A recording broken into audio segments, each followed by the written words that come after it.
बिस्मिल्लाहिर्रहमानिर्रहीम। अस्सलाम वालेकुम नाज़रीन, आपने ज़ाफ़रान के बारे में तो सुना ही होगा। क्या आप उसके फ़ायदे से वाकिफ़ हैं?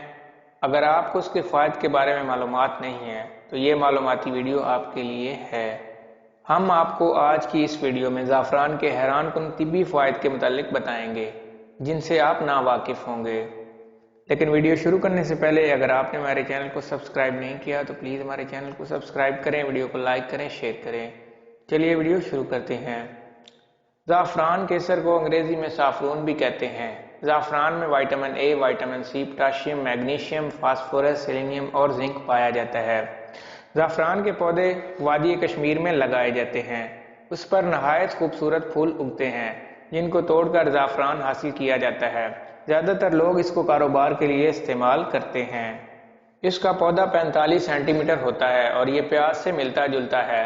ज़ाफ़रान की काश्त ऊंचे ऊंचे टीलों पर की जाती है ताकि वहाँ पानी का ठहराव ना हो। ज़ाफ़रान का इस्तेमाल हर्बल अद्वियात में किया जाता है और इससे तैयार शुदा अद्वियात नहायत कीमती होती हैं क्योंकि ये बेशकीमत बूटी है। ज़ाफ़रान न सिर्फ कश्मीर बल्कि मिस्र, ईरान, स्पेन, शाम और इटली में भी काश्त किया जाता है। ज़ाफ़रान के पौधे में फूलों से ज़ाफ़रान हासिल किया जाता है। ये छोटी छोटी कॉम्पल नुमा जो रेशे की मानद माल्टे रंग की होती हैं। बाद में इन कॉम्पलों या रेशों को खुश्क कर लिया जाता है। बस ज़ाफ़रान तैयार है। ज़ाफ़रान की तैयारी या काश्त उन इलाकों में की जाती है जहाँ ना ज़्यादा सर्दी पड़े और ना ज़्यादा गर्मी पड़ती हो। हमारे किसान इसको नहायत कम कीमत पर काश्त कर सकते हैं, लेकिन इस पौधे का ख्याल बहुत ज़्यादा रखना पड़ता है। ज़ाफ़रान को अगर खानों में इस्तेमाल किया जाए तो बहुत लजीज खाने तैयार होते हैं। बताया जाता है कि पुराने ज़मानों में ज़ाफ़रान को कपड़े रंगने के तौर पर भी इस्तेमाल किया जाता था। सबसे ज़्यादा और कम कीमत में सिर्फ ईरानी ज़ाफ़रान मिलता है और ये ईरान में ही सबसे ज़्यादा मिकदार में काश्त भी किया जाता है। 150 पत्तियों से सिर्फ 1 ग्राम ज़ाफ़रान हासिल किया जाता है। इसकी फसल को कम पानी दिया जाता है, सिर्फ साल में 2 दफ़ा ही पानी दिया जाता है। एक दफ़ा फसल तैयार होने से पहले और एक बार फसल को काटने से पहले दिया जाता है। ज़ाफ़रान के फ़वाइद। ज़ाफ़रान गुर्दे, मसाने और जिगर को क़ुव्वत देता है। ज़ाफ़रान बुखार की हालत में दिन में 2 बार पानी में मिलाकर खिलाया जाए तो बुखार उतर जाता है।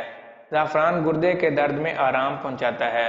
ज़ाफ़रान ख़ारिश होने की सूरत में फ़ायदा मंद है। ज़ाफ़रान बोझिल तबीयत में तक़वियत देता है। ज़ाफ़रान के इस्तेमाल से बलगम का अखराज बआसानी हो जाता है।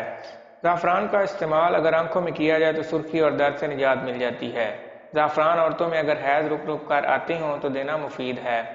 ज़ाफ़रान पेशाब की रुकावट में देना फ़ायदेमंद है। ज़ाफ़रान शुगर के मरीजों के लिए भी फ़ायदेमंद है। ज़ाफ़रान का शरबत बनाकर हामला ख़वातीन को पिलाया जाए तो फ़ायदेमंद होगा। ज़ाफ़रान भूख की कमी को दूर करता है और हाजमा भी दुरुस्त रखता है। ज़ाफ़रान तशन्नुज में भी मुफीद होता है। ज़ाफ़रान डिप्रेशन में भी मुफीद पाया गया है। ज़ाफ़रान अल्ज़ाइमर में भी फ़ायदेमंद है। ज़ाफ़रान हमारी याददाश्त को बढ़ाता है। ज़ाफ़रान वज़न कम करने में भी मददगार होता है। ज़ाफ़रान गुहांजनी पर लगाया जाए तो ठीक हो जाती है। अगर आपको हमारी ये वीडियो अच्छी लगे तो हमारे चैनल को सब्सक्राइब करें, वीडियो को लाइक करें, शेयर करें। Thank you.